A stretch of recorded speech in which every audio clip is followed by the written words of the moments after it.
جو چند صنعتیں پائی بھی جاتی تھیں وہ زیادہ تر یمن، ہیرا اور شام سے ملے ہوئے علاقوں میں تھی۔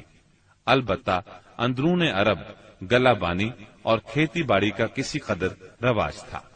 ساری عرب عورتیں سوت کاٹتی تھیں، لیکن مشکل یہ تھی کہ سارا مال و متاع ہمیشہ لڑائیوں کی زد میں رہتا تھا۔ غربت عام تھی، لوگ ضروری لباس تک سے محروم تھے۔ یہ بات تو مشہور ہے کہ اہل جاہلیت میں کمینی اور رذیل عادات پائی جاتی تھی، عقل کے خلاف باتوں کی بھرمار تھی، تاہم ان میں کچھ پسندیدہ اخلاق بھی تھے۔ ان اخلاق کو دیکھ کر انسان دنگ رہ جاتا تھا۔ نمبر 1، کرم و سخاوت۔ یہ اہل جاہلیت کی خوبی تھی، جس میں وہ ایک دوسرے سے آگے نکل جانے کی کوشش کرتے تھے، اور اس پر فخر کرنے کا عالم یہ تھا کہ عرب کے آدھے اشعار اسی کی نظر ہو جاتے تھے۔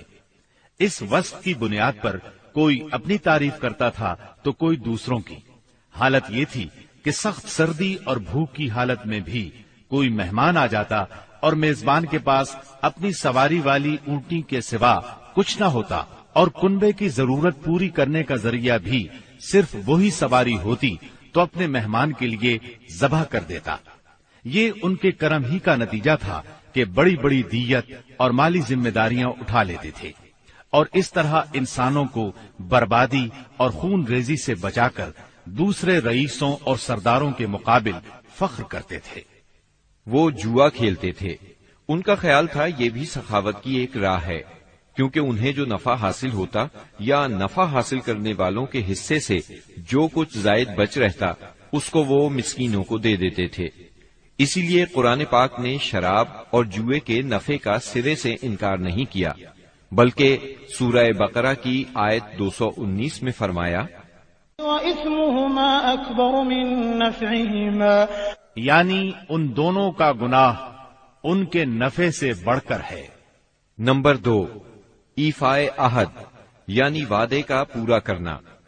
دور جاہلیت کے اخلاق فاضلہ میں سے ہے۔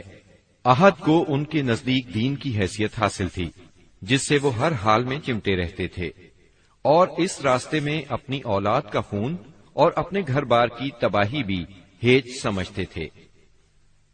نمبر 3، خودداری اور عزت نفس۔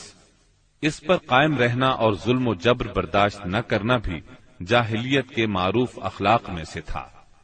اس کا نتیجہ یہ تھا کہ ان کی شجاعت اور غیرت حد سے بڑھی ہوئی تھی۔ وہ فوراً بھڑک اٹھتے تھے اور چھوٹی سے چھوٹی توہین آمیز بات پر تلوار اور نیزہ اٹھا لیتے تھے، اور نہایت خون ریز جنگ چھڑ جاتی اور انہیں اس راہ میں اپنی جان کی قطعاً پرواہ نہ رہتی تھی۔ نمبر 4، عزائم کی تکمیل۔ اہل جاہلیت میں ایک خاص بات یہ بھی تھی کہ جب وہ کسی کام کو فخر اور ناز کا ذریعہ سمجھ کر انجام دینے پر تل جاتے تو پھر کوئی رکاوٹ انہیں روک نہیں سکتی تھی۔ وہ اپنی جان پر کھیل کر اس کام کو انجام دے ڈالتے تھے۔ نمبر 5، حلم، بردباری اور سنجیدگی۔ یہ خوبی بھی ان کے نزدیک قابل تعریف تھی، لیکن چونکہ ان میں شجاعت حد سے بڑھ کر تھی، ہر وقت جنگ و جدل پر آمادہ رہتے تھے، اس لیے یہ عادت بہت کم پائی جاتی تھی۔ نمبر 6، بدوی سادگی، یعنی رہن سہن کی الجھنوں اور داؤ پیچ سے ناواقف تھے۔ اس کا نتیجہ یہ تھا کہ ان میں سچائی اور امانت پائی جاتی تھی۔ دھوکہ دہی، بد عہدی سے دور تھے اور نفرت کرتے تھے۔ ہم سمجھتے ہیں کہ جزیرت العرب کو ساری دنیا سے جو جغرافیائی نسبت حاصل تھی، اس کے علاوہ یہی وہ قیمتی اخلاق تھے جن کی وجہ سے اہل عرب کو بنی نوع انسان کی قیادت اور رسالت عامہ کا بوجھ اٹھانے کے لیے منتخب کیا گیا تھا، کیونکہ یہ اخلاق اگرچہ بعض اوقات شر اور فساد کا سبب بن جاتے تھے اور ان کی وجہ سے المناک حادثات بھی پیش آ جاتے تھے، لیکن اپنی نوعیت کے بڑے قیمتی اخلاق تھے۔ یہ تھوڑی سی اصلاح کے بعد انسانی معاشرے کے لیے نہایت مفید بن سکتے تھے، اور یہی کام اسلام نے انجام دیا۔ غالباً ان کے اخلاق میں بھی ایفائے عہد کے بعد عزت نفس اور عزم کی پختگی سب سے زیادہ قیمتی اور نفع بخش جوہر تھا،